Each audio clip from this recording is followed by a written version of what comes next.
Jangan makan apapun di sini. Dasar anak bandel, sana minta makan sama ibumu yang nyusahin itu. Itulah bentakan yang diterima anakku, Putri, di pesta mewah adik iparku. Adik iparku berpikir dia ratu karena menghabiskan 35 juta untuk pesta ini. Tapi dia lupa satu hal. Dia lupa mengecek siapa pemilik hotel dan catering yang dia sewa ini. Sebelum ceritanya dimulai, silahkan tulis di kolom komentar dari daerah mana saja teman-teman yang menonton cerita ini. Jangan lupa like dan subscribe agar channel ini bisa semakin berkembang dan bisa mempersembahkan cerita yang lebih menarik lagi. Langkah kaki kecil Putri terdengar begitu ragu saat ia menapakkan kakinya di atas lantai marmer lobi hotel berbintang 5 itu. Tangannya yang mungil menggenggam erat jari jemari Tania, seolah mencari perlindungan dari kemegahan yang justru membuatnya merasa kerdil dan asing. Tania mengeratkan genggamannya untuk menyalurkan ketenangan pada putri semata wayangnya itu, sembari membetulkan letak kerudungnya yang sederhana. Ia memastikan penampilannya tetap rapi meski tanpa perhiasan berkilauan yang lazim dikenakan para tamu undangan hari itu. Di hadapan mereka sebuah pintu ruangan pesta raksasa terbuka lebar, dan memuntahkan cahaya lampu kristal, serta alunan musik orkestra yang megah. Ini adalah pesta ulang tahun Dito yang merupakan keponakan Tania, atau anak dari adik iparnya yang bernama Karlina dan Farhan. Tania menarik napas panjang karena ia tahu betul apa yang akan dihadapinya di dalam sana nanti. Ini bukan sekadar pesta ulang tahun anak biasa melainkan sebuah panggung pembuktian diri bagi Karlina. Undangan yang disebar menyebutkan pesta ini sebagai perayaan termewah tahun ini yang konon menghabiskan dana puluhan juta rupiah, hanya untuk dekorasi dan catering. Tania melirik jam tangannya dengan cemas.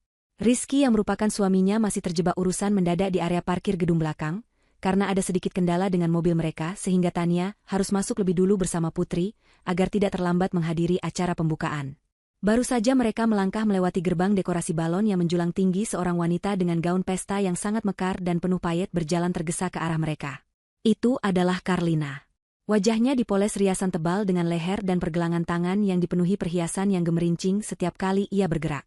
Tatapan matanya bukan menyeratkan sambutan hangat seorang tuan rumah kepada tamu, melainkan inspeksi dari ujung kaki hingga ujung kepala Tania. Karlina berhenti tepat 2 langkah di depan Tania, lalu melipat tangan di dada dengan angkuh.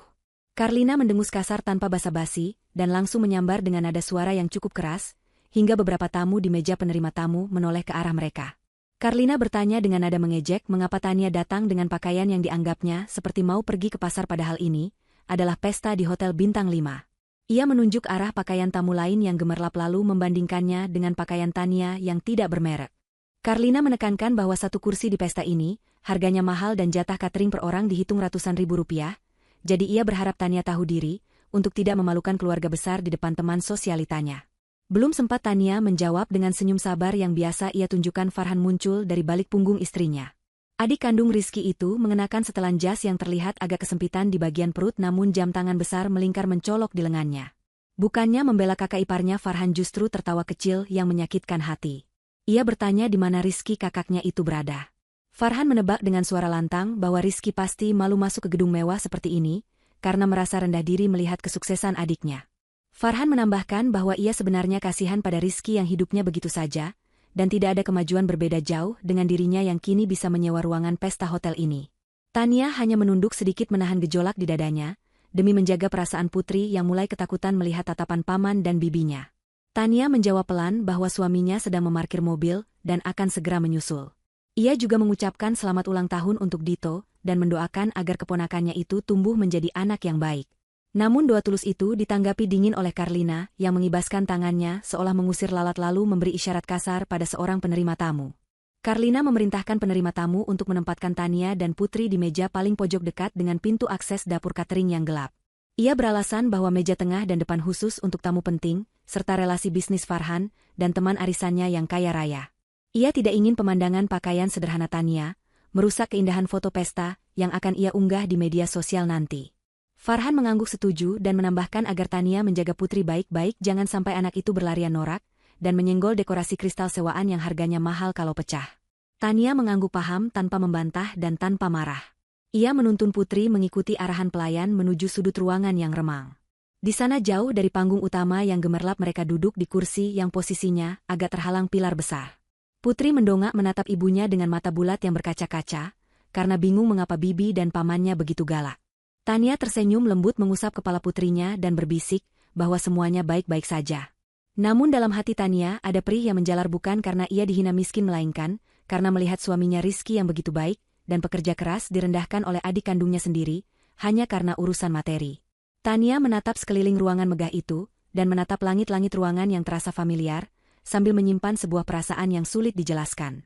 Putri mulai merasa tidak nyaman dengan suasana di pojok ruangan itu, karena pendingin ruangan terasa terlalu dingin di titik tersebut, dan suara bising dari dapur terdengar samar di belakang mereka. Kursi yang mereka duduki pun, letaknya sangat strategis untuk diabaikan oleh para pelayan yang berlalu lalang, membawa nampan minuman pembuka. Beberapa kali Putri menatap nanar pada gelas-gelas jus jeruk, yang dibawa pelayan melewati meja mereka menuju meja tamu lain yang berpakaian lebih mewah. Tania menyadari tatapan anaknya itu, dan hatinya terasa diremas. Ia mencoba mengalihkan perhatian Putri dengan mengajak ngobrol tentang hiasan balon di kejauhan namun mata Putri tetap kembali tertuju pada nampan minuman itu. Di kejauhan dekat pintu masuk Tania melihat Farhan dan Karlina sedang tertawa lepas menyambut tamu-tamu lain yang baru datang. Mereka menyalami orang-orang itu dengan ramah tamah yang sangat kontras dengan perlakuan yang barusan diterima Tania. Farhan terlihat menepuk bahu seorang pria sambil menunjuk ke arah dekorasi panggung dengan bangga seolah-olah ia adalah raja yang sedang memamerkan istananya. Pemandangan itu membuat Tania mengelus dada. Ia teringat bagaimana Rizky selalu mengajarkan untuk tetap rendah hati dan tidak dendam. Rizky selalu bilang bahwa harta hanyalah titipan yang bisa diambil kapan saja. Namun melihat kesombongan yang terpampang nyata di depan matanya Tania, merasa ujian kesabarannya hari ini akan sangat berat. Putri berbisik pelan pada ibunya menanyakan kapan ayahnya akan datang. Gadis kecil itu merasa butuh sosok ayahnya yang selalu bisa membuatnya tertawa dan merasa aman. Tania melirik ponselnya yang tergeletak di meja namun, tidak ada tanda-tanda pesan masuk dari Rizky. Ia menduga suaminya mungkin kesulitan mencari parkir karena area hotel sangat penuh, atau mungkin sedang membantu orang lain seperti kebiasaannya. Tania menenangkan Putri dengan berkata bahwa ayah sebentar lagi sampai dan mereka hanya perlu menunggu sebentar lagi. Putri mengangguk patuh meski wajahnya masih menyiratkan kekhawatiran yang tidak seharusnya dirasakan anak seusianya di sebuah pesta ulang tahun. Suasana ruangan semakin ramai dan padat. Wangi parfum mahal menyerbak bercampur dengan aroma bunga segar yang menghiasi setiap sudut ruangan. Tania merasa semakin terasing di tengah keramaian itu. Ia melihat beberapa wajah yang ia kenal dari lingkungan keluarga besar Farhan namun mereka seolah enggan menengok ke arah pojok tempat Tania duduk. Mungkin mereka juga takut ditegur Karlina jika terlihat akrab dengan kerabat yang dianggap menyusahkan. Tania memilih untuk tetap diam dan fokus pada Putri. Ia merapikan kerudung Putri dan memperbaiki letak pita di baju anaknya mencoba membuat Putri merasa cantik dan percaya diri, meski berada di tempat yang membuatnya merasa kecil. Babak pertama dari drama kesombongan ini baru saja dimulai, dan Tania hanya bisa berdoa agar ia dan anaknya bisa melewatinya tanpa air mata. Acara dimulai dengan gegap gempita yang memekakan telinga ketika lampu ruangan meredup, dan digantikan oleh sorotan lampu warna-warni yang menari-nari ke sana kemari. Musik pembuka berdentum keras mengiringi masuknya keluarga tuan rumah ke atas panggung utama. Karlina dan Farhan serta Dito berjalan di atas karpet merah bak selebriti papan atas yang sedang menyapa penggemarnya. Tepuk tangan riuh terdengar menggema di seluruh ruangan, meskipun sebagian besar hanya basa-basi dari para tamu yang ingin menjaga hubungan bisnis atau sosial. Di atas panggung kue ulang tahun bertingkat 5 menjulang tinggi dengan hiasan gula yang rumit dikelilingi oleh tumpukan kado yang sengaja dipajang untuk memamerkan seberapa banyak hadiah yang diterima Dito. Seorang pembawa acara pria dengan jas mengkilap mengambil alih suasana, dan mulai memuji-muji kemewahan pesta yang luar biasa ini. Ia menyebutkan nominal-nominal angka yang fantastis untuk memancing decak kagum penonton tentang betapa mahalnya biaya yang dikeluarkan. Mikrofon kemudian diserahkan kepada Karlina untuk memberikan kata sambutan sebagai ibu dari yang berulang tahun.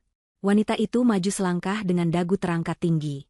Dengan suara yang dibuat-buat agar terdengar elegan Karlina, mulai bercerita tentang betapa ia mencintai putranya sehingga rela merogoh kocek dalam-dalam demi memberikan kenangan terbaik yang tidak akan terlupakan. Pidato Karlina perlahan bergeser dari ucapan syukur menjadi ajang pamer kekayaan yang terang-terangan. Ia menyindir orang tua zaman sekarang yang menurutnya pelit pada anak sendiri, dan beralasan menabung untuk masa depan padahal sebenarnya memang tidak mampu memberikan yang terbaik. Ia menekankan bahwa bagi keluarga mereka kualitas adalah nomor satu dan harga bukan masalah. Ia menyebutkan bahwa catering hari ini dipesan khusus dari penyedia makanan terbaik di hotel ini, dengan menu daging impor dan hidangan penutup premium yang biasanya hanya disajikan untuk tamu kenegaraan. Farhan yang berdiri di sebelahnya mengangguk-angguk bangga sesekali membetulkan kerah jasnya menikmati sorotan mata para tamu yang memandangnya sebagai orang sukses. Sementara itu di pojok ruangan yang suram Putri mulai gelisah di kursinya. Jam makan siang sudah lewat cukup lama, dan perut kecilnya mulai terasa perih. Tadi sebelum berangkat Tania sengaja tidak memberi makan siang yang berat, karena berpikir mereka akan makan di acara pesta untuk menghormati undangan makan keluarga. Namun acara sambutan itu berlangsung sangat lama dan bertele-tele, dengan berbagai pidato yang membosankan. Aroma masakan yang lezat mulai menguar dari meja prasmanan yang masih tertutup kain emas di sisi kanan dan kiri ruangan. Aroma daging panggang dan manisnya coklat menggelitik hidung siapa saja terutama anak kecil berumur 5 tahun yang perutnya mulai berbunyi minta diisi. Putri menarik ujung lengan baju ibunya dan berbisik pelan bahwa ia lapar. Suaranya terdengar sangat lirih dan kasihan. Tania menatap putrinya dengan iba yang mendalam. Ia membuka tas kecilnya dengan harapan masih ada biskuit atau camilan yang terselip namun nihil, karena ia lupa membawanya akibat terburu-buru tadi. Tania mencoba menenangkan Putri dengan berbisik lembut agar Putri bersabar sebentar lagi, karena acara potong kue dan makan siang pasti akan segera dimulai setelah pidato selesai. Tania menunjuk arah badut yang sedang bersiap di pinggir panggung untuk mengalihkan perhatian Putri namun, mata Putri tetap tertuju pada meja-meja makanan yang dijaga ketat oleh pelayan. Di panggung Farhan kini mengambil mikrofon dari istrinya.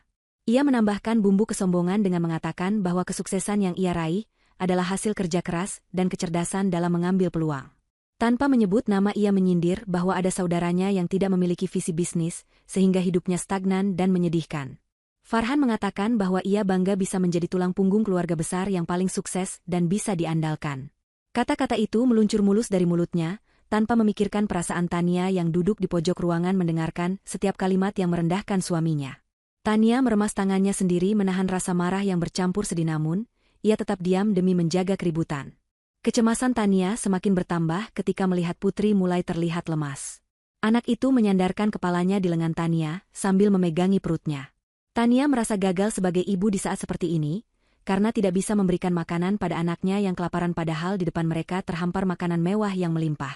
Jarak antara meja mereka dan meja prasmanan terasa begitu jauh, seolah-olah ada jurang pemisah antara si kaya dan si miskin yang sengaja diciptakan oleh Karlina. Tania berbisik lagi pada Putri berjanji, bahwa setelah makan nanti mereka akan segera pulang, dan membeli makanan kesukaan Putri di jalan. Akhirnya momen yang ditunggu-tunggu tiba juga ketika pembawa acara mengumumkan bahwa sesi doa dan potong kue telah selesai, dan para tamu dipersilakan untuk menikmati hidangan yang telah disediakan. Suara tutup pemanas makanan yang dibuka secara serentak oleh para pelayan terdengar beradu. Uap panas mengepul membawa aroma lezat yang langsung memenuhi seluruh ruangan ballroom. Antrean mulai terbentuk dengan tertib di mana para tamu dengan pakaian bagus mulai mengambil piring-piring porselen yang bersih. Mereka tertawa-tawa kecil sambil memilih menu-menu mewah yang tersaji di hadapan mereka. Putri yang melihat pemandangan itu langsung menegakkan badannya.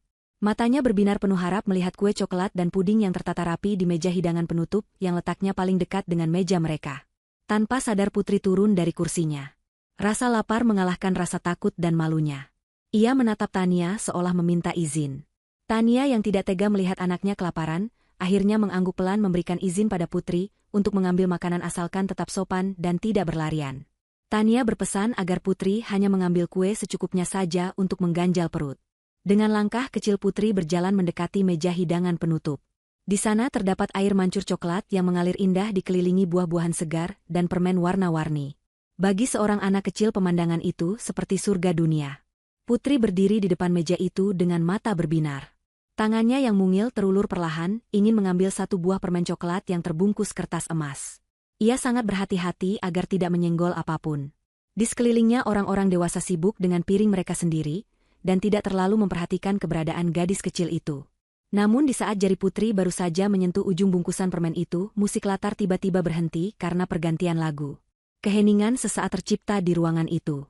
Di saat yang bersamaan Karlina yang baru saja turun dari panggung, melihat keberadaan Putri di dekat meja makanan mahal itu. Mata Karlina membelalak lebar seolah melihat seekor tikus yang masuk ke dapurnya. Tanpa mempedulikan citra elegan yang tadi dibangunnya Karlina, langsung melangkah cepat dan lebar menuju ke arah Putri dengan wajah merah pada menahan amarah. Tania yang melihat gelagat buruk itu dari kejauhan langsung berdiri dari kursinya dengan jantung berdegup kencang namun jaraknya terlalu jauh untuk mencegah apa yang akan terjadi selanjutnya. Detik-detik itu terasa begitu lambat bagi Tania yang melihat bahaya mengancam Putri kecilnya. Langkah kaki Karlina terdengar berdebum keras di atas karpet tebal saat ia membelah kerumunan tamu dengan kecepatan yang mengejutkan. Wajahnya yang tadi dipenuhi senyum palsu kini berubah menjadi topeng kemarahan yang mengerikan. Ia menatap tajam ke arah Putri seolah-olah gadis kecil itu adalah hama yang akan merusak pemandangan pestanya yang sempurna. Putri yang masih terpaku di depan meja hidangan penutup sama sekali tidak menyadari badai yang sedang mendekat ke arahnya. Tangan mungilnya baru saja menggenggam satu butir permen coklat berbentuk bola emas. Mata Putri berbinar menata permen itu membayangkan rasa manis yang akan lumer di lidahnya, dan menghilangkan rasa lapar yang sedari tadi melilit perutnya. Ia tersenyum tipis senyum polos seorang anak yang merasa menemukan harta karun kecil di tengah keramaian orang asing. Namun senyum itu lenyap dalam sekejap mata.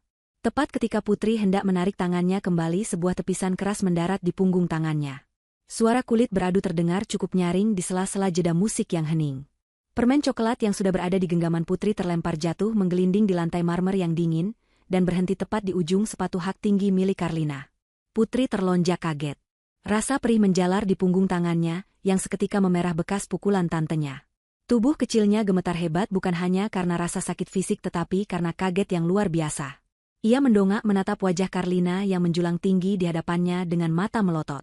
Napas Karlina memburu. Ia berkacak pinggang dengan sombong di depan keponakannya yang ketakutan. Tanpa mempedulikan tatapan beberapa tamu yang mulai berbisik-bisik, Karlina langsung melontarkan kalimat pedas. Ia memarahi Putri dengan suara yang ditekan namun terdengar tajam seperti silet. Ia mengatakan bahwa Putri adalah anak yang tidak tahu sopan santun, karena sembarangan mengambil makanan sebelum dipersilakan secara khusus oleh pemilik pesta. Karlina menuduh Putri serakah dan tidak pernah diajarkan tata krama oleh orang tuanya. Padahal tamu-tamu lain sudah mulai makan, namun bagi Karlina aturan itu seolah tidak berlaku untuk keponakannya yang dianggapnya miskin itu. Baginya makanan mahal di meja itu terlalu berharga untuk dimakan oleh anak dari keluarga yang ia benci. Tania yang melihat kejadian itu dari kejauhan merasa jantungnya berhenti berdetak sesaat. Kakinya lemas melihat anaknya diperlakukan kasar di depan umum. Namun naluri seorang ibu mengalahkan segalanya. Tania berlari kecil setengah menyeret kakinya, karena gaun panjangnya menghalangi langkah. Ia menerobos beberapa tamu yang menghalangi jalan tanpa mengucapkan permisi lagi. Fokus matanya hanya satu, yaitu menyelamatkan putrinya dari serangan verbal Karlina yang semakin menjadi-jadi. Tania bisa melihat bahu Putri terguncang menahan tangis. Anak itu tidak berani menangis keras, karena takut dimarahi lagi, sehingga ia hanya menunduk sambil memegangi tangannya yang sakit. Pemandangan itu merobek hati Tania lebih sakit daripada sembilu. Di sisi lain ruangan, Farhan yang melihat istrinya sedang memarahi keponakannya bukannya melerai, atau merasa malu, malah berjalan mendekat dengan santai sambil membawa piring berisi daging panggang. Wajahnya menunjukkan ekspresi geli seolah-olah apa yang dilakukan istrinya adalah hiburan yang wajar. Farhan bahkan sempat menyapa beberapa kolega bisnisnya sambil menunjuk ke arah keributan kecil itu dengan dagunya seakan-akan ia sedang mendisiplinkan pengemis yang masuk tanpa izin. Tidak ada sedikitpun rasa empati di mata Farhan terhadap keponakan kandungnya sendiri. Ia justru merasa bangga memiliki istri yang tegas menjaga aset pesta mereka dari tangan-tangan yang dianggapnya kotor. Putri mundur selangkah demi selangkah menjauhi meja makanan itu. Matanya masih tertuju pada permen coklat yang tergeletak di lantai. Dalam pikiran polosnya, ia merasa bersalah karena telah menjatuhkan makanan itu. Ia ingin memungutnya bukan untuk dimakan tapi untuk dikembalikan, karena takut dituduh merusak. Namun tatapan Karlina yang begitu mengintimidasi membuat kakinya terpaku di lantai. Anak-anak lain yang seusia dengan Putri dan berdiri tidak jauh dari sana menatap kejadian itu, sambil memegang kue-kue mahal di tangan mereka. Mereka berbisik-bisik dan tertawa kecil melihat Putri dimarahi. Situasi itu menciptakan jurang perbedaan sosial yang sangat menyakitkan bagi seorang anak kecil. Putri merasa dirinya berbeda, kotor, dan tidak pantas berada di sana. Tania akhirnya sampai di tempat kejadian. Napasnya terengah-engah. Ia langsung berlutut di samping Putri dan memeluk tubuh anaknya yang gemetar. Tania memeriksa tangan Putri yang merah dan mengusapnya pelan sambil membisikkan kata-kata penenang. Ia tidak langsung membalas kemarahan Karlina. Ia memilih untuk menenangkan anaknya terlebih dahulu, karena baginya kondisi mental Putri jauh lebih penting daripada meladeni orang gila hormat seperti Karlina. Tania mencium kening Putri mencoba menyerap rasa takut anaknya. Aroma parfum menyengat dari Karlina menusuk hidung Tania, membuatnya merasa mual akan kemunafikan wanita itu.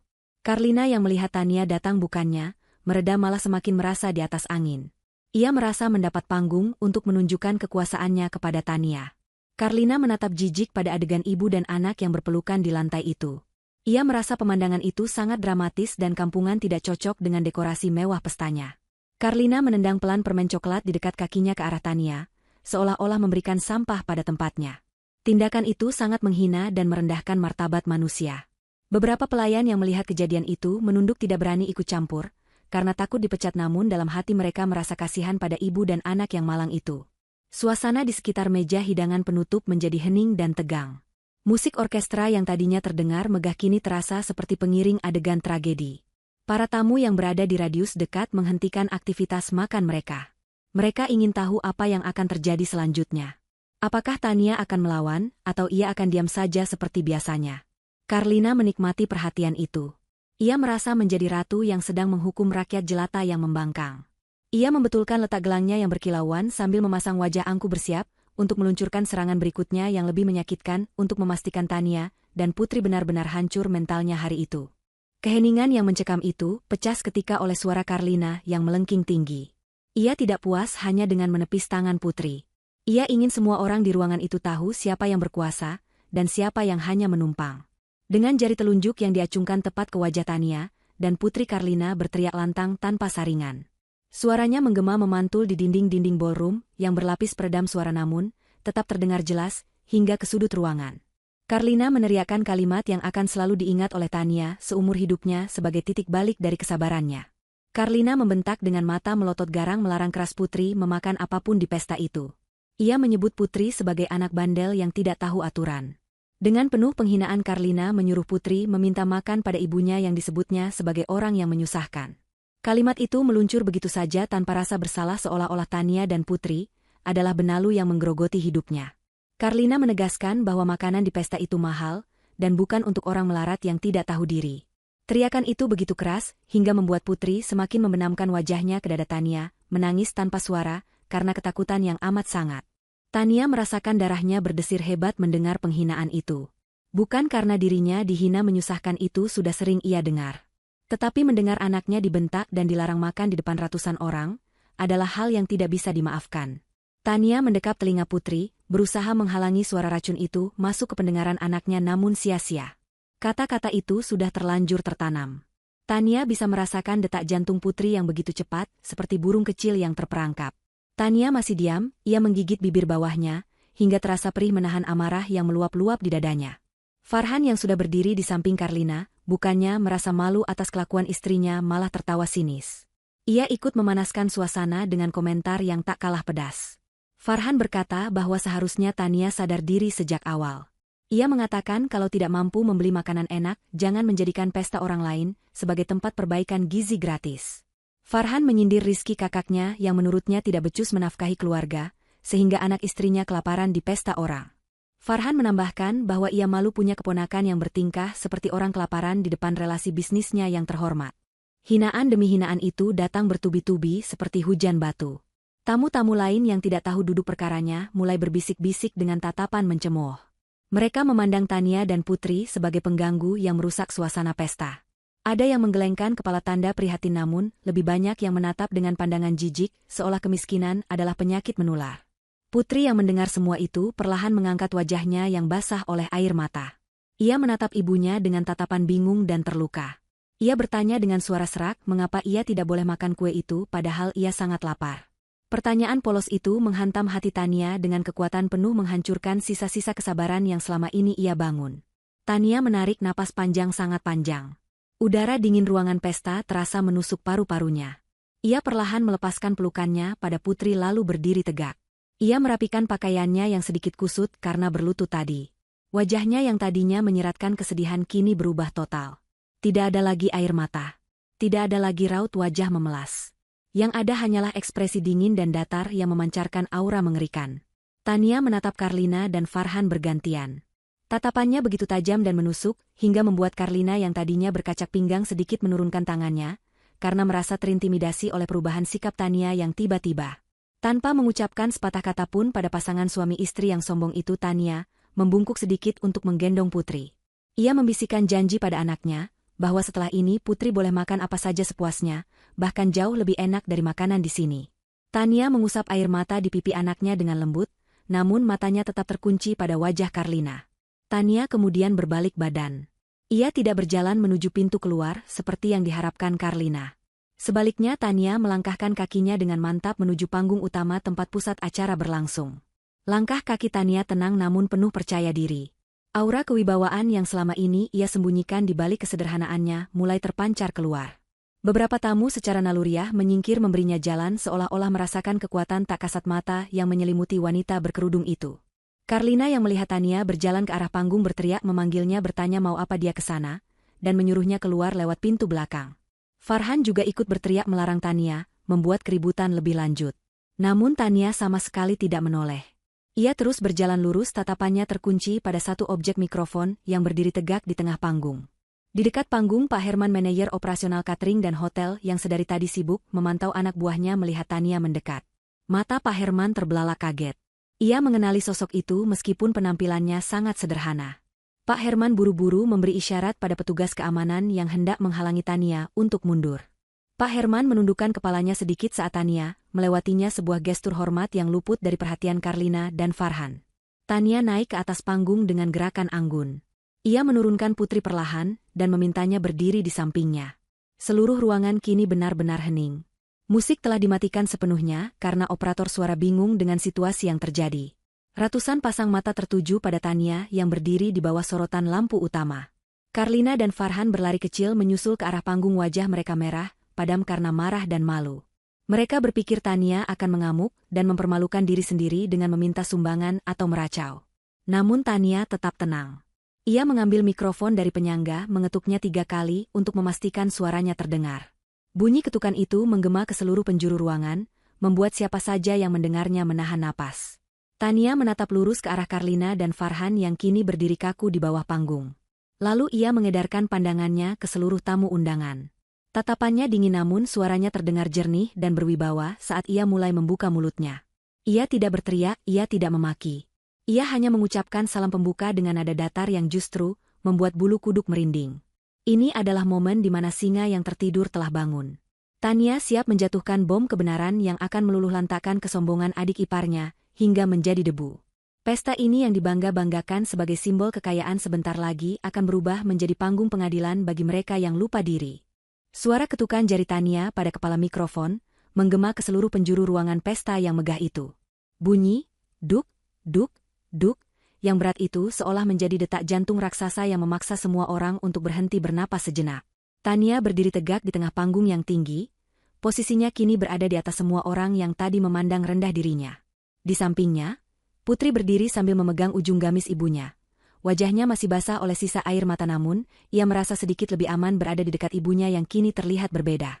Tania tidak lagi terlihat sebagai wanita pendiam yang pasrah dihina. Sorot matanya yang tenang namun tajam menyapu seluruh ruangan, menatap satu persatu wajah tamu undangan yang kini terpaku menunggunya bicara. Cahaya lampu sorot yang terang benderang menyinari wajah Tania, memperlihatkan gurat ketegasan yang selama ini tersembunyi di balik kesabaran dan kelembutannya. Tidak ada sedikitpun keraguan dalam postur tubuhnya, seolah panggung itu adalah tempat di mana ia seharusnya berada, bukan di pojok ruangan yang gelap dan sempit. Di bawah panggung, tepat di depan tangga naik, Karlina dan Farhan berdiri dengan wajah yang campur aduk antara marah, panik, dan bingung. Karlina yang merasa pestanya sedang dibajak oleh orang yang paling ia benci, berusaha berteriak untuk menghentikan Tania. Mulutnya terbuka lebar meneriakkan kata-kata kasar, menyuruh Tania turun dan tidak membuat malu keluarga. Karlina mengancam akan memanggil keamanan untuk menyeret Tania keluar jika ia tidak segera turun. Suara Karlina yang melengking terdengar sumbang dan merusak suasana. Namun anehnya tidak ada satupun petugas keamanan yang bergerak untuk mematuhi perintahnya. Para penjaga keamanan yang berseragam lengkap justru berdiri diam di posisi mereka masing-masing. Mata mereka tertuju pada Pak Herman yang berdiri di samping meja prasmanan VIP dengan tangan terlipat tenang di depan dada. Kode senyap dari Pak Herman sudah cukup untuk membuat seluruh staf hotel dan catering patuh pada satu komando, dan komando itu bukan berasal dari Karlina maupun Farhan. Tania melihat Karlina yang sedang histeris di bawah sana dengan tatapan dingin, seolah sedang melihat seorang anak kecil yang merengek meminta mainan. Ia tidak membalas teriakan itu dengan teriakan. Sebaliknya, Tania mendekatkan bibirnya ke mikrofon dan mulai berbicara dengan nada suara yang rendah, tenang, namun penuh wibawa. Suaranya yang diperkuat oleh sistem pengeras suara kualitas terbaik itu terdengar begitu jernih dan mendominasi, menenggelamkan ocehan Karlina seketika. Tania memulai kalimatnya dengan permohonan maaf yang santun kepada para hadirin, karena telah menginterupsi acara makan siang mereka yang mewah. Ia mengatakan bahwa ada sedikit hal penting yang harus diluruskan mengenai definisi, nyusahin, dan tidak tahu diri, yang baru saja diteriakkan oleh tuan rumah pesta ini kepada seorang anak kecil berumur 5 tahun yang hanya ingin mencicipi sebutir permen. Kata-kata Tania tersusun rapi dan tajam, menusuk langsung ke inti permasalahan tanpa berbelit-belit.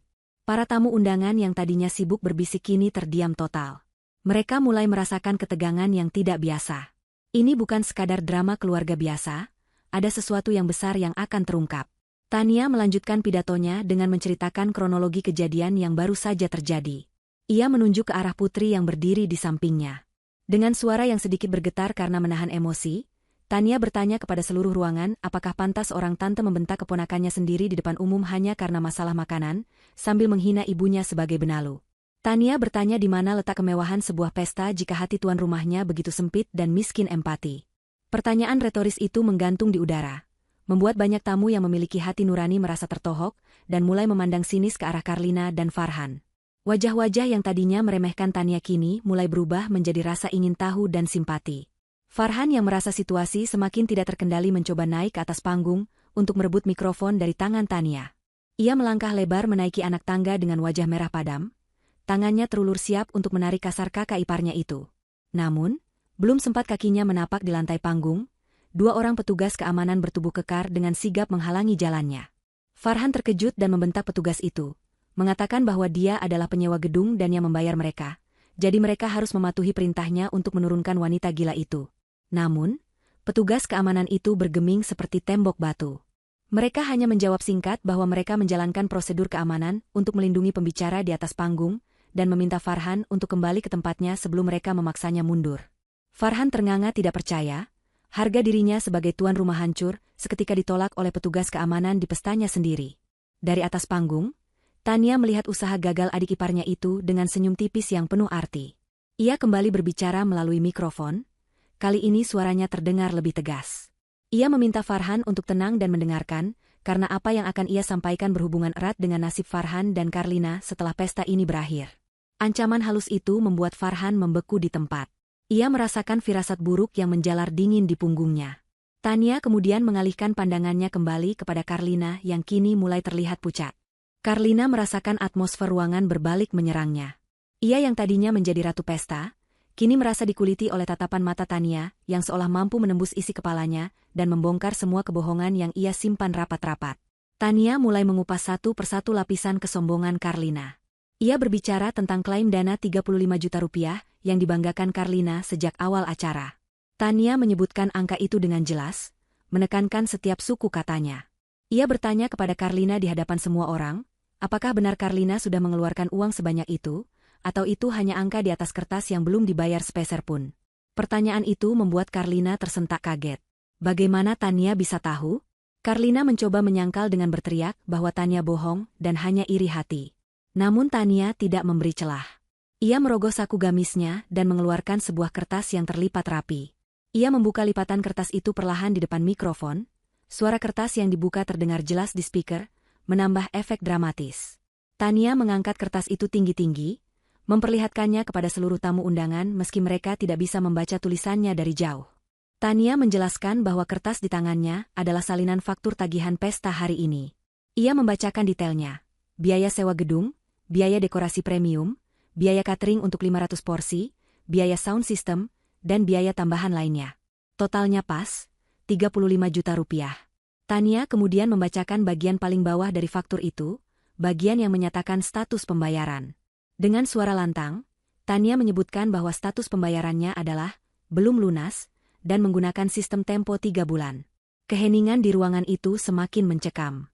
Para tamu sosialita yang tadi memuji kekayaan Karlina kini mulai saling pandang dengan tatapan penuh arti. Mereka mulai menyadari bahwa kemewahan yang dipamerkan Karlina hanyalah ilusi semata, sebuah gelembung sabun yang indah namun kosong dan mudah pecah. Tapi kejutan dari Tania belum selesai. Ia masih menyimpan kartu as terbesarnya. Tania menatap Karlina yang kini gemetar, bukan lagi karena marah, tapi karena takut rahasianya terbongkar lebih jauh. Tania berkata bahwa mungkin para hadirin bertanya-tanya, bagaimana bisa seseorang menyewa hotel bintang 5 dan catering mewah tanpa uang muka dan dengan sistem hutang, padahal prosedur hotel ini sangat ketat. Biasanya, klien harus membayar lunas atau minimal 50% di muka sebelum acara dimulai. Tania memberikan jeda sejenak, membiarkan rasa penasaran para tamu memuncak. Ia menikmati momen ini, momen di mana ia akan membalikan keadaan 180 derajat. Ia menatap Farhan yang kini tertunduk lemas, lalu menatap Karlina yang matanya mulai berkaca-kaca menahan malu. Tania menarik napas dalam, siap untuk menjatuhkan bom terakhir yang akan menghancurkan panggung sandiwara Karlina selamanya. Suara Tania kembali terdengar, kali ini lebih berat dan penuh penekanan. Ia menjawab pertanyaan retoris yang ia ajukan sendiri tadi. Ia menjelaskan bahwa alasan kenapa pesta mewah ini bisa terlaksana tanpa uang sepeser pun dari kantong Farhan dan Karlina adalah karena adanya jaminan nama besar. Karlina, dengan kelicikannya, telah menggunakan nama seseorang yang memiliki kredibilitas tinggi di manajemen hotel dan perusahaan catering ini untuk memuluskan permohonan hutangnya. Tania mengungkapkan bahwa Karlina mengaku kepada pihak manajemen bahwa semua biaya akan ditanggung oleh kakak iparnya yang kaya raya, dan tagihannya dimasukkan ke dalam rekening perusahaan milik kakaknya itu. Para tamu mulai kasak-kusuk, menebak-nebak siapa kakak ipar kaya raya yang dimaksud. Apakah Rizky? Tapi bukannya Farhan tadi bilang Rizky hidupnya susah? Kebingungan melanda para tamu. Tania tersenyum getir. Ia memandang Karlina tepat di manik matanya dan berkata bahwa kebohongan Karlina sangat rapi. Tapi ia melupakan satu detail kecil yang sangat fatal. Karlina lupa mencari tahu siapa sebenarnya pemilik perusahaan catering dan vendor yang ia sewa ini. Karlina hanya tahu bahwa vendor ini mahal dan bergengsi, tanpa tahu siapa sosok di balik layarnya. Tania kemudian menurunkan tangannya yang memegang kertas faktur, lalu dengan gerakan tenang ia menunjuk dirinya sendiri. Nama yang kamu pakai untuk menjamin hutang pesta ini adalah namaku, ucap Tania tegas. Dan perusahaan yang menyediakan makanan, gedung, serta pelayan yang kamu bentak-bentak tadi adalah milikku. Kalimat itu meledak seperti petir di siang bolong. Ruangan ballroom seketika riuh rendah. Suara kaget, tidak percaya, dan takjub bercampur menjadi satu. Hah? Pemiliknya? Terdengar bisikan-bisikan keras dari berbagai meja. Tamu-tamu yang tadi meremehkan Tania kini melongo, menatap wanita berkerudung sederhana itu dengan pandangan baru. Mereka tidak menyangka bahwa wanita yang duduk di pojok dekat dapur itu adalah bos besar dari tempat mereka berdiri sekarang. Karlina mundur beberapa langkah, kakinya lemas, wajahnya pucat pasi seolah darahnya tersedot habis. Ia menggeleng-gelengkan kepalanya, bergumam bahwa itu tidak mungkin. Tania pasti berbohong, Tania hanya ibu rumah tangga biasa yang suaminya gagal. Farhan pun sama terkejutnya. Mulutnya terbuka tapi tidak ada suara yang keluar. Otaknya tidak mampu memproses informasi bahwa kakak ipar yang selama ini ia hina ternyata jauh lebih sukses darinya. Untuk membuktikan ucapannya dan membungkam keraguan Karlina, Tania memanggil Pak Herman untuk naik ke atas panggung. Pak Herman, yang sedari tadi menunggu momen ini, segera berjalan tegap menaiki tangga panggung. Ia membawa sebuah map tebal di tangannya. Begitu sampai di samping Tania, Pak Herman membungkuk hormat dengan sangat sopan, sikap yang hanya ditunjukkan seorang bawahan kepada atasan tertingginya. Pak Herman mengambil alih mikrofon sebentar atas izin Tania. Dengan suara baritonnya yang tegas, Pak Herman memperkenalkan dirinya sebagai General Manager dari grup perusahaan catering dan perhotelan tersebut. Ia kemudian mengkonfirmasi dengan lantang dan jelas bahwa benar, Ibu Tania adalah pemilik tunggal dari perusahaan ini, komisaris utama yang memegang saham terbesar, dan sosok yang selama ini membangun bisnis ini dari nol hingga menjadi raksasa di beberapa kota besar. Pak Herman juga menjelaskan perihal tagihan pesta. Ia membuka map yang dibawanya dan menunjukkan bukti persetujuan kredit yang ditandatangani Karlina. Di sana tertulis jelas bahwa penanggung jawab pembayaran adalah Ibu Tania, kakak ipar. Pak Herman menjelaskan bahwa staf administrasi meloloskan permintaan itu karena mengira Tania sudah menyetujuinya, mengingat Karlina adalah keluarga. Namun, Pak Herman baru mengetahui hal ini pagi ini saat Tania datang dan memeriksa laporan. Ternyata Tania tidak pernah dimintai izin, dan Karlina mencatut namanya secara diam-diam. Pak Herman meminta maaf kepada Tania di depan umum atas kelalaian stafnya yang terlalu percaya pada Karlina, dan berjanji akan segera membereskan masalah administrasi ini. Pengakuan Pak Herman adalah paku terakhir di peti mati reputasi Karlina. Kini, posisi Karlina dan Farhan benar-benar tersudut. Mereka berdiri seperti terdakwa di persidangan terbuka. Wajah mereka yang tadinya sombong kini tertunduk dalam-dalam, karena malu yang tak tertahankan. Para tamu undangan menatap mereka dengan pandangan jijik. Bisik-bisik tetangga mulai terdengar menyakitkan. Ternyata cuma modal dengkul. Duh, malu banget ya, gaya elit ekonomi sulit. Berani-beraninya menghina yang punya gedung. Komentar-komentar pedas mulai bermunculan. Teman-teman sosialita Karlina yang tadi memujinya kini pura-pura sibuk dengan ponsel mereka. Bahkan ada yang mulai beranjak pergi meninggalkan ruangan karena tidak ingin terlibat dalam drama memalukan itu. Tania kembali berbicara. Ia menatap Karlina dengan tatapan yang menyeratkan kekecewaan mendalam, bukan sebagai pemilik perusahaan, tapi sebagai seorang kakak ipar. Tania berkata bahwa ia tidak pernah gila hormat. Ia tidak pernah masalah jika Karlina tidak menghormatinya. Ia juga tidak masalah jika Karlina ingin mengadakan pesta mewah, asalkan dengan cara yang halal dan uang sendiri. Tapi yang membuat Tania murka adalah ketika Karlina menggunakan harta milik Tania untuk menyombongkan diri, lalu dengan harta itu pula Karlina menghina anak Tania. Itu adalah ironi yang sangat kejam. Tania bertanya, "Kamu bilang anakku tidak pantas makan di sini? Kamu bilang makanannya terlalu mahal buat kami? Asal kamu tahu, Karlina, setiap butir nasi, setiap potong daging, dan setiap tetes minuman yang ada di ruangan ini, akulah yang membelinya. Akulah yang menggaji koki yang memasaknya. Dan akulah yang membayar listrik yang menerangi wajah sombongmu itu." Kata-kata Tania menampar kesadaran Karlina dengan sangat keras. Karlina merasa dunianya runtuh. Ia teringat kembali saat ia menepis tangan putri tadi. Ia teringat bentakannya. Kini ia sadar betapa bodohnya dirinya. Ia menghina pemilik makanan di rumah makannya sendiri. Rasa malu itu menjalar panas dari ujung kaki hingga ubun-ubun. Ia ingin lari, ia ingin menghilang, tapi kakinya terpaku di lantai seolah ada lem yang menahannya. Farhan yang di sebelahnya sudah tidak berani mengangkat wajah. Ia yang tadi membanggakan kesuksesannya kini terbukti hanyalah seorang penipu yang mendompleng nama kakaknya. Reputasi bisnisnya hancur seketika di depan para kolega yang hadir di sana. Tidak ada yang akan percaya lagi padanya setelah kejadian ini. Tania kemudian memberikan ultimatum yang membuat seluruh ruangan menahan napas. Ia berkata bahwa karena Karlina sudah menegaskan bahwa makanan ini bukan untuk orang miskin dan orang yang nyusahin, dan karena faktanya Karlina belum membayar sepeser pun, maka secara hukum makanan ini masih sah milik Tania sepenuhnya. Tania berhak menentukan siapa yang boleh memakannya dan siapa yang tidak. Dengan nada suara yang dingin dan tak terbantahkan, Tania memerintahkan kepada Pak Herman dan seluruh pramusaji untuk segera membereskan semua makanan. "Tarik semua hidangan sekarang juga," perintah Tania. "Tutup semua chafing dish, matikan air mancur coklat, dan bawa kembali kue-kue itu ke dapur. Pesta ini selesai." Perintah itu dilaksanakan dengan kecepatan kilat. Puluhan pelayan yang sudah bersiaga langsung bergerak serentak. Mereka menutup wadah-wadah makanan, mengangkat nampan-nampan gelas, dan membersihkan meja prasmanan dengan cekatan.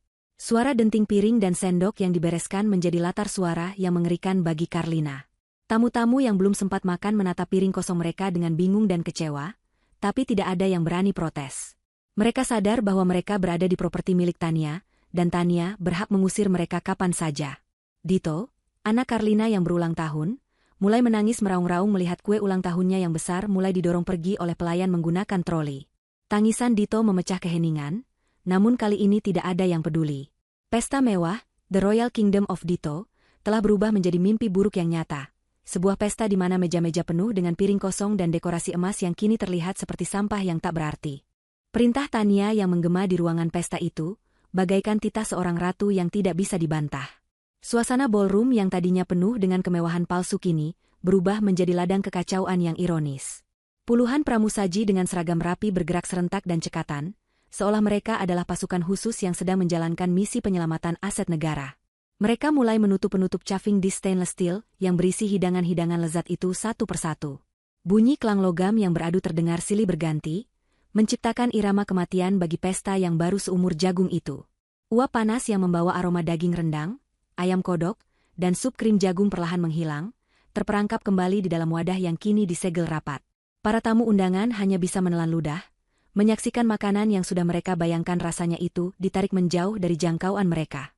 Beberapa tamu yang sudah memegang piring kosong terlihat bingung, tangan mereka menggantung di udara, ragu apakah harus meletakkan piring itu kembali atau tetap memegangnya sebagai simbol harapan yang sia-sia. Karlina berlarian ke sana kemari seperti orang kebakaran jenggot. Ia mencoba menghalangi seorang pramusaji yang sedang mendorong troli berisi susunan gelas puding buah. Karlina mencengkeram lengan pramusaji itu dengan kuku-kukunya yang panjang, berteriak histeris memerintahkan agar makanan itu tetap diletakkan di sana. Ia membentak pelayan itu dengan kata-kata kasar, mengingatkan bahwa ini adalah pestanya dan dialah yang berkuasa di sini. Namun, pramusaji itu hanya menatap Karlina dengan wajah datar, sedikit menepis tangan Karlina dengan sopan namun tegas, lalu melanjutkan tugasnya tanpa mengucapkan sepatah kata pun. Bagi para staf, Karlina bukan lagi klien VIP yang harus dihormati. Ia hanyalah seorang penipu yang telah berani menghina pemilik perusahaan tempat mereka bekerja. Loyalitas mereka sepenuhnya milik Tania, wanita sederhana yang selama ini mereka kenal sebagai pemimpin yang adil dan mensejahterakan karyawan, bukan pada wanita bergincu tebal yang hanya bisa berteriak. Di tengah panggung, Tania masih berdiri tegak mengawasi proses pembersihan itu dengan tatapan dingin. Ia tidak merasakan kepuasan yang jahat, melainkan rasa lega karena telah menegakkan keadilan bagi putrinya. Ia menunduk menatap putri yang kini sudah berhenti menangis. Pak Herman, dengan inisiatifnya sendiri, datang membawakan sepiring kecil kue coklat khusus, yang diambil dari stok bakri hotel, bukan dari meja prasmanan, dan memberikannya kepada putri dengan senyum hangat. Putri menerima kue itu dengan ragu, menatap ibunya meminta persetujuan. Tania mengangguk pelan sambil tersenyum lembut, memberikan izin. Pemandangan itu sangat kontras dengan situasi di sekelilingnya. Di saat ratusan orang dewasa kelaparan dan makanan ditarik, Putri justru menjadi satu-satunya orang yang menikmati kue coklat terbaik di ruangan itu dengan tenang, dilayani langsung oleh General Manager Hotel. Itu adalah pembalasan yang manis tanpa perlu kata-kata. Farhan yang sedari tadi mematung kini mulai sadar akan kehancuran yang menimpa dirinya. Ia melihat tamu-tamu VIP, rekan bisnis, dan teman-teman klub mobil mewahnya mulai menunjukkan gelagat tidak senang. Mereka mulai mendekati Farhan, bukan untuk memberi selamat, tapi untuk menuntut penjelasan. Seorang pria parubaya dengan jas mahal mencengkeram bahu Farhan, bertanya dengan nada tinggi apa maksud dari semua ini. Pria itu protes karena ia sudah memberikan amplop sumbangan yang tebal, namun jangankan makan, minum air putih pun belum sempat karena gelasnya sudah ditarik pelayan. Farhan tergagap, keringat dingin mengucur deras di pelipisnya. Ia mencoba menenangkan tamunya dengan janji-janji kosong bahwa ini hanya kesalahan teknis. Namun tidak ada yang percaya. Suara gerutu dan caci maki mulai terdengar riuh, menggantikan alunan musik orkestra yang sudah lama mati. Farhan sadar, reputasi sosialnya sedang dibakar hidup-hidup di depan matanya sendiri. Karena terdesak, Farhan akhirnya memberanikan diri mendekati panggung lagi. Kali ini tidak ada arogansi di wajahnya, yang ada hanyalah keputusasaan.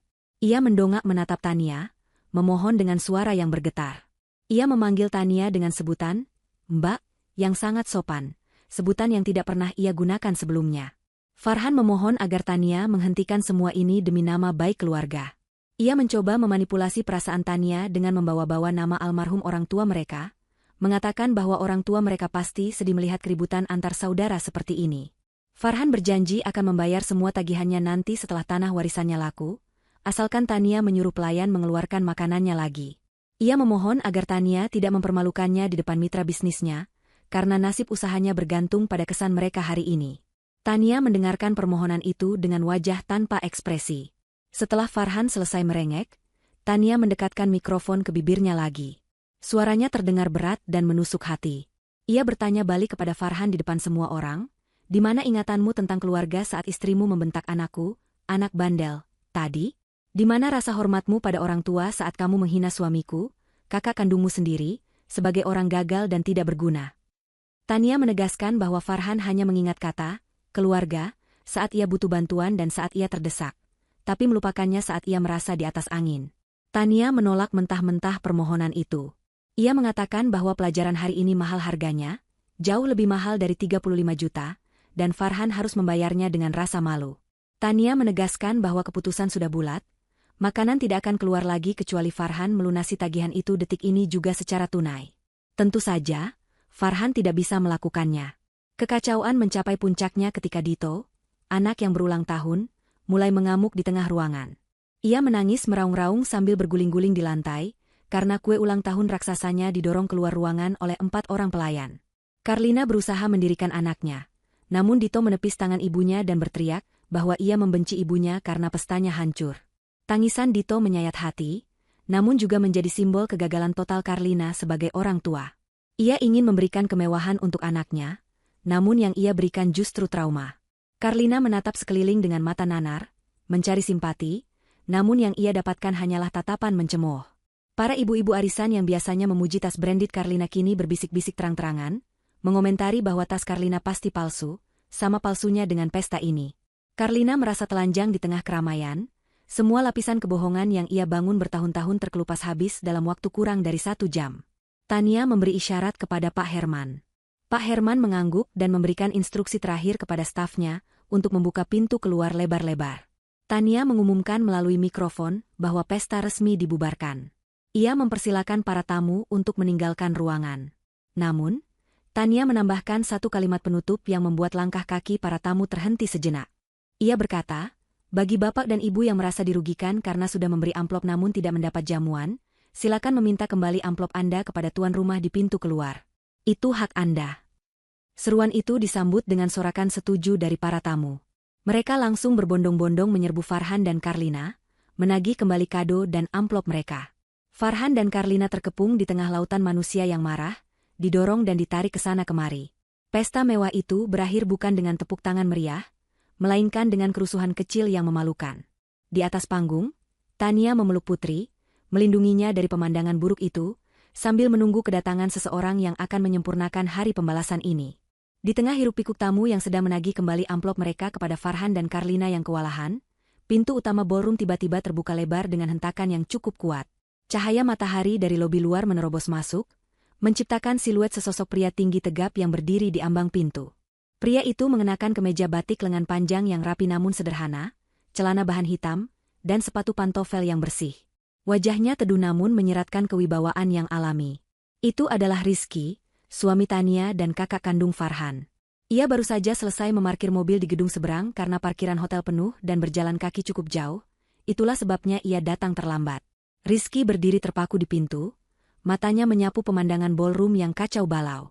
Ia melihat meja-meja kosong, dekorasi yang mulai dibongkar, dan kerumunan orang yang sedang memarahi adiknya. Rizky melangkah masuk dengan bingung. Ia mengira ia salah masuk ruangan atau pesta sudah selesai lebih cepat. Namun, nalurinya sebagai seorang suami dan ayah langsung bekerja ketika matanya menangkap sosok Tania dan Putri yang berdiri di atas panggung di kejauhan. Rizky melihat posisi Tania yang memegang mikrofon dan Putri yang menempel erat pada ibunya. Tanpa mempedulikan kerumunan yang menghalanginya, Rizky membelah lautan manusia itu dengan langkah lebar menuju panggung. Beberapa tamu yang mengenali wajah Rizky, rekan-rekan bisnis lama atau kenalan yang tahu siapa Rizky sebenarnya, memberi jalan dengan hormat, bahkan ada yang menyapanya dengan panggilan, Pak Rizky, sambil menunduk sopan, sebuah pemandangan yang luput dari perhatian Farhan selama ini. Melihat kakaknya datang, Farhan yang sedang dikerubungi tamu-tamu yang marah melihat secercah harapan. Ia berpikir Rizky yang berhati lembut pasti akan menolongnya. Dengan tenaga tersisa, Farhan meloloskan diri dari cengkeraman seorang tamu dan berlari menyongsong Rizky. Wajah Farhan berantakan, dasinya miring, dan jasnya kusut. Ia langsung memeluk kaki Rizky begitu sampai di hadapannya, bersandiwara seolah dialah korban yang paling menderita. Farhan mengadu dengan suara serak, menuduh Tania sudah gila. Ia mengatakan bahwa Tania mengacaukan pesta anaknya, mempermalukan keluarga besar, dan mengaku-ngaku sebagai pemilik hotel. Farhan memohon agar Rizky menasihati istrinya yang menurutnya sedang berhalusinasi dan membuat onar. Rizky melepaskan pelukan Farhan dengan perlahan namun tegas. Ia tidak langsung termakan omongan adiknya. Rizky menatap wajah Farhan lekat-lekat, lalu beralih menatap Tania di atas panggung.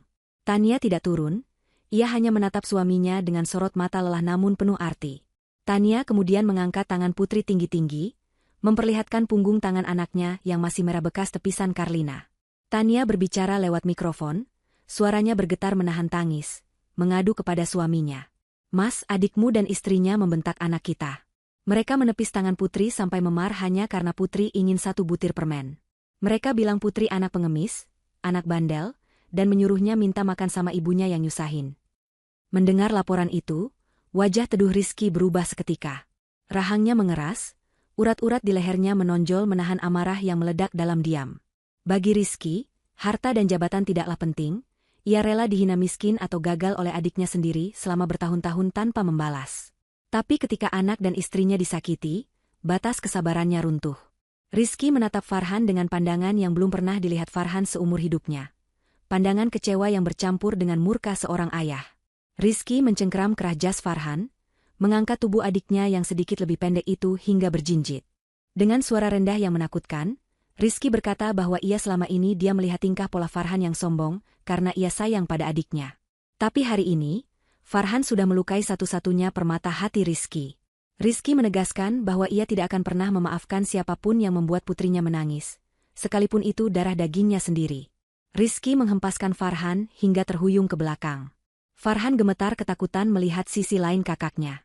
Karlina yang melihat suaminya tidak berdaya mencoba membela diri, berteriak bahwa Tania berbohong tentang kepemilikan hotel. Namun, teriakan Karlina terhenti ketika beberapa tamu VIP yang sedari tadi diam mulai bergerak. Ternyata, di antara tamu undangan Farhan, ada beberapa pengusaha senior yang sebenarnya mengenal Rizky. Mereka selama ini diam karena bingung dengan situasi. Tapi setelah melihat Rizky, mereka sadar siapa yang sebenarnya, raksasa, di ruangan itu. Salah satu pengusaha properti terkenal berjalan mendekati Rizky, menjabat tangannya dengan hangat dan penuh hormat, memanggilnya, Pak Komisaris. Tamu itu meminta maaf karena tidak menyadari kehadiran Rizky lebih awal, dan memuji ketegasan Tania dalam memberi pelajaran pada orang yang tidak tahu etika. Momen itu menjadi pukulan telak terakhir bagi Farhan dan Karlina. Mereka menyaksikan dengan mata kepala sendiri bagaimana tamu-tamu yang mereka anggap level atas, dan mereka puja-puja, justru mengantre untuk bersalaman dengan Rizky dan Tania. Orang-orang kaya itu mengabaikan Farhan yang berdiri seperti sampah di tengah ruangan. Mereka memberikan kartu nama kepada Rizky, mengajak meeting, dan membicarakan proyek-proyek besar, sementara Farhan hanya bisa melongo. Terungkaplah fakta bahwa Rizky bukan orang gagal. Rizky memang memilih hidup sederhana dan tidak pamer. Namun jaringan bisnisnya jauh di atas Farhan. Farhan menyadari betapa kerdilnya dirinya selama ini. Ia merasa seperti katak dalam tempurung yang sombong, yang baru saja melihat luasnya samudra. Tania turun dari panggung sambil menggandeng Putri, diikuti oleh Pak Herman yang setia di belakangnya. Tania menghampiri Rizky, mencium tangan suaminya dengan takzim. Rizky memeluk istri dan anaknya erat-erat, mencium kening Putri berulang kali sambil meminta maaf karena terlambat datang melindungi mereka. Adegan keluarga harmonis itu menjadi pusat perhatian, kontras dengan keluarga Farhan yang berantakan. Tania kemudian menoleh ke arah Farhan dan Karlina yang kini berdiri berdampingan dengan wajah pucat pasi seperti mayat hidup. Tania berkata bahwa urusan pesta sudah selesai, tapi urusan administrasi belum. Tania menyerahkan map tagihan yang tadi dibawa Pak Herman kepada Rizky. Rizky menerima map itu, melihat angka 35 juta yang tertera di sana. Ia menatap adiknya dengan tatapan dingin. Rizky berkata bahwa ia tidak akan membayarkan hutang ini. Ia ingin Farhan belajar bertanggung jawab sebagai laki-laki. Rizky memberikan pilihan tegas. Lunasi tagihan ini ke manajemen hotel dalam waktu 24 jam, atau Pak Herman akan memprosesnya ke jalur hukum atas tuduhan penipuan dan pencemaran nama baik perusahaan. Rizky menekankan bahwa tidak ada diskon keluarga untuk penipu yang menghina keponakannya sendiri. Setelah mengucapkan ultimatum itu, Rizky merangkul bahu Tania dan menggandeng tangan Putri, lalu mengajak mereka keluar dari ruangan AP itu.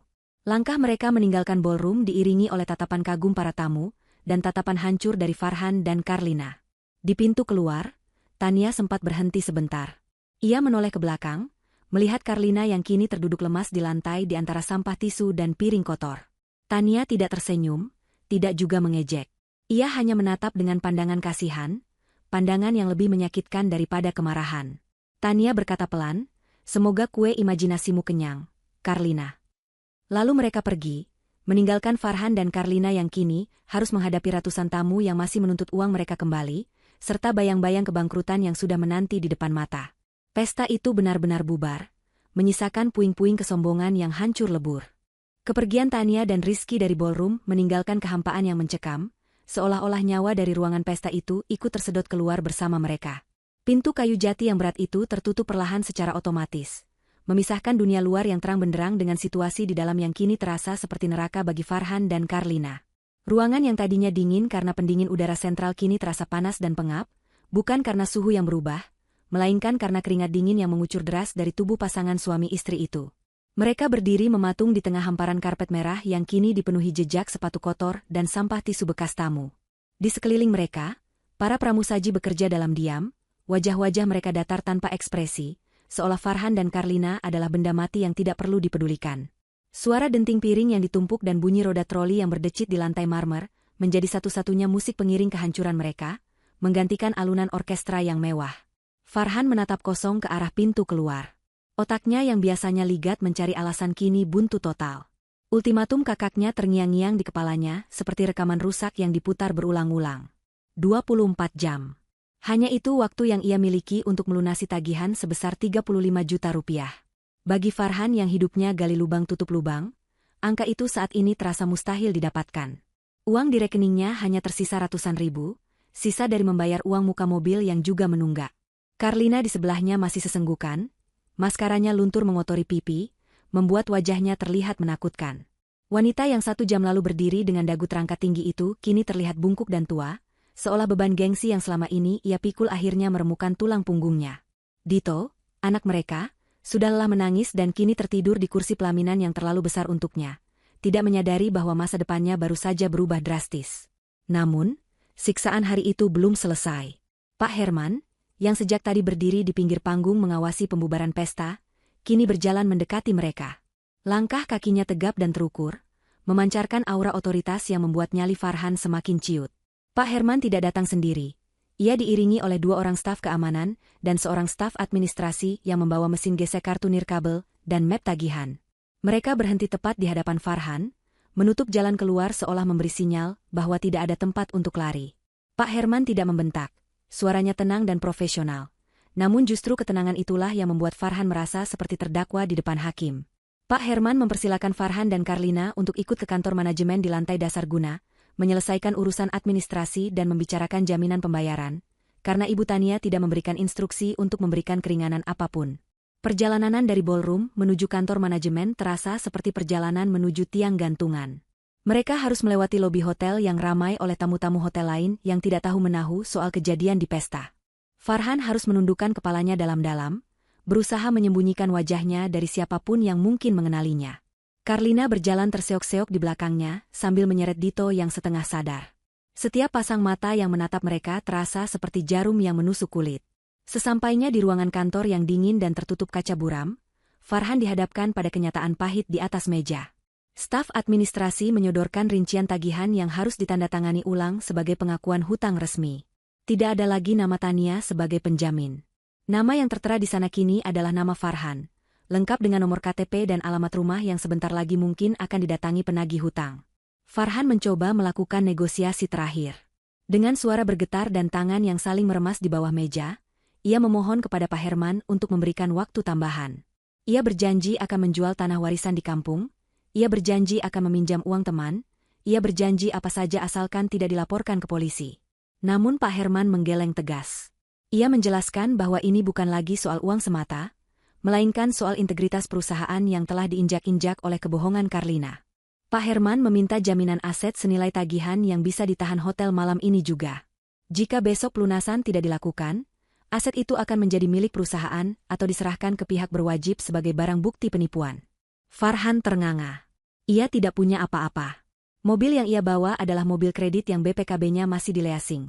Rumahnya adalah rumah kontrakan, dan saldo rekeningnya kosong. Mata Farhan kemudian tertuju pada Karlina. Lebih tepatnya, pada perhiasan emas yang melingkar di leher, pergelangan tangan, dan jari-jari istrinya. Karlina yang menyadari tatapan suaminya langsung mendekap dadanya, menggeleng panik. Ia berbisik histeris bahwa perhiasan itu adalah satu-satunya hartanya. Namun Farhan yang sudah kalap tidak peduli. Ia membentak Karlina di depan staf hotel, menyuruhnya melepaskan semua emas itu untuk dijadikan jaminan. Terjadilah keributan memalukan antara suami istri di dalam kantor manajemen. Karlina menangis meraung-raung saat dipaksa melepas gelangnya, berteriak bahwa suaminya tidak berguna. Farhan membalas dengan lebih kejam, menyalahkan Karlina sebagai biang kerok semua masalah ini karena gengsinya yang setinggi langit. Akhirnya, dengan tangan gemetar, Karlina meletakkan setumpuk perhiasan berkilauan itu di atas meja kaca. Staf administrasi mengambil perhiasan itu untuk diperiksa keasliannya sebagai prosedur standar taksiran nilai jaminan.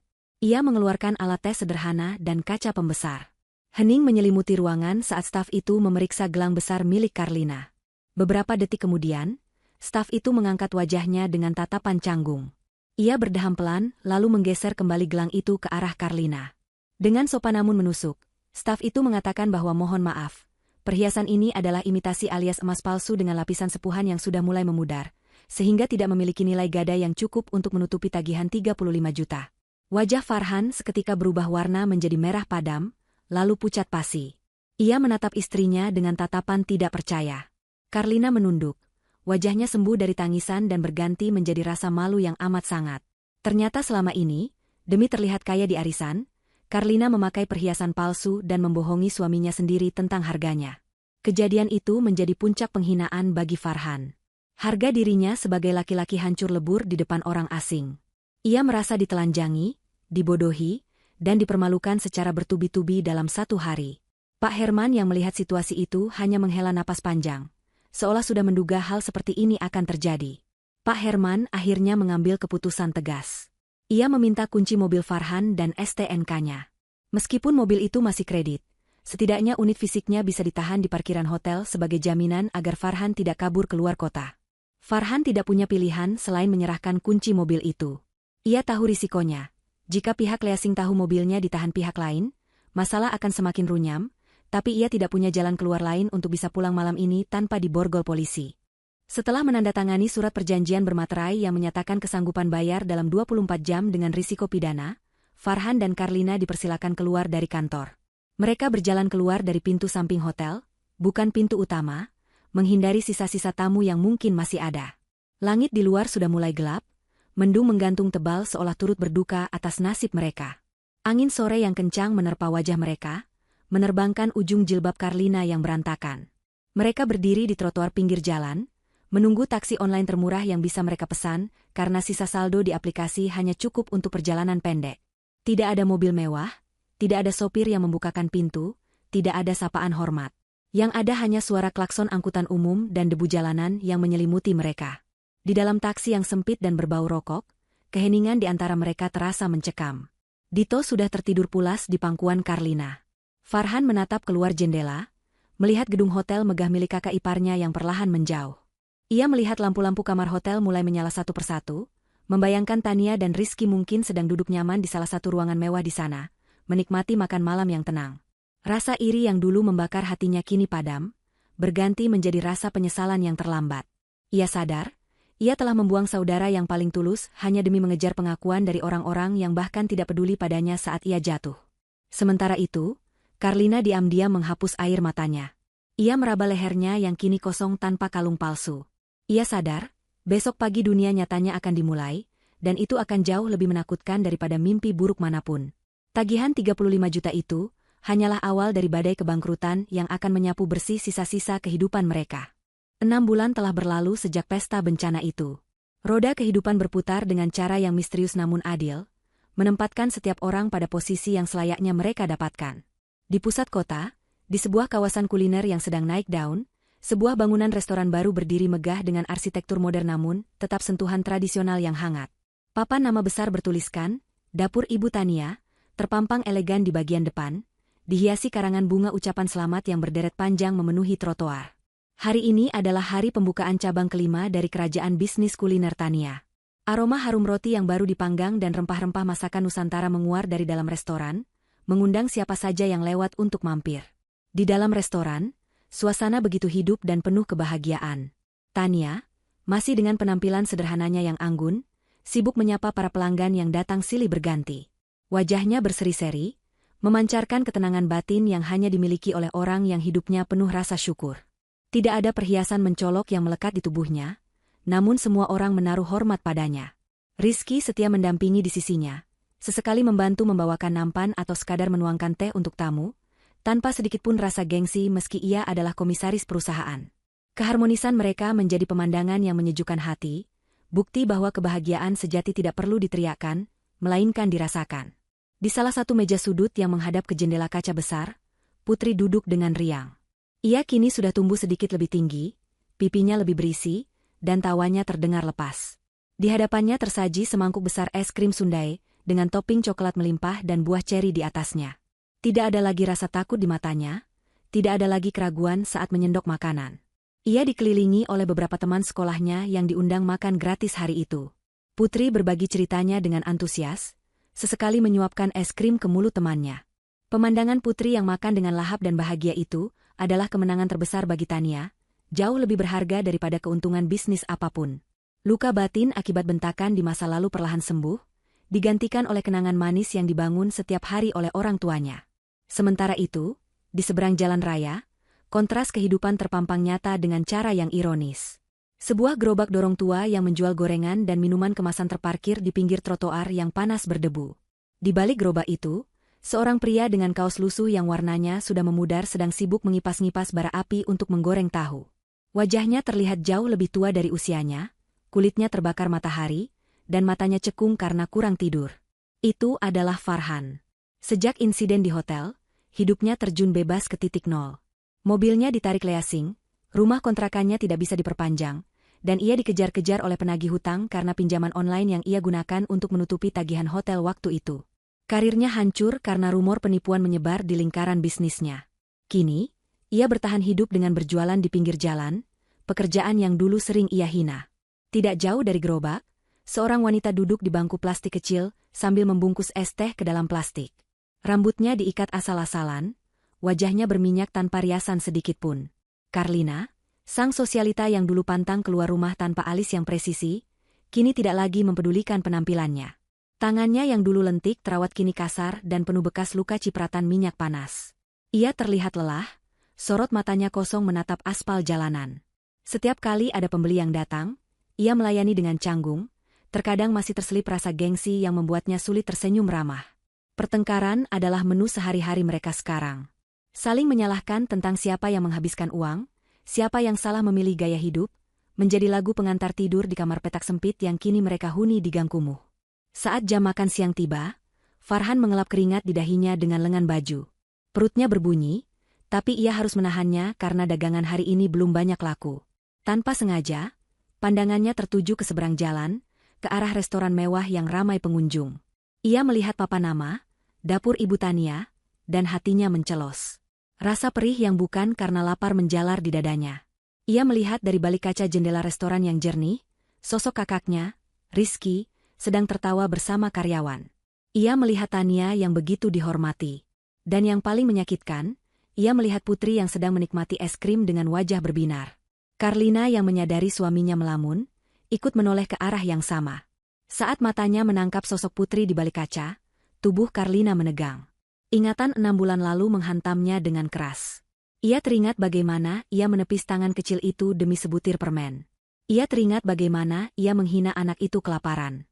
Kini, roda nasib memaksanya menonton anak yang ia hina itu makan makanan mewah, sementara anaknya sendiri, Dito, sedang dititipkan di tetangga karena mereka tidak mampu membelikan jajan. Dito sering menangis minta mainan yang tidak bisa lagi mereka penuhi. Karlina merasakan air matanya menetes, bukan air mata buaya seperti dulu, tapi air mata penyesalan yang terlambat dan pahit. Ia sadar, kemiskinan yang ia tuduhkan pada Tania ternyata berbalik menyerangnya dengan presisi yang mengerikan. Karma tidak pernah salah alamat. Di dalam restoran, Tania yang sedang berjalan membawa nampan berisi roti hangat untuk meja Putri, sekilas melihat keluar jendela. Matanya menangkap sosok 2 orang di seberang jalan di balik asap penggorengan. Ia mengenali mereka. Jantungnya berdesir pelan, namun tidak ada amarah yang meledak. Hanya ada rasa iba yang mendalam. Tania berhenti sejenak, memandangi adik ipar dan suaminya yang kini berada di titik terendah. Ada dorongan di hati Tania untuk keluar, memanggil mereka, memberi mereka makan, atau sekadar menyapa. Tapi Tania menahan diri.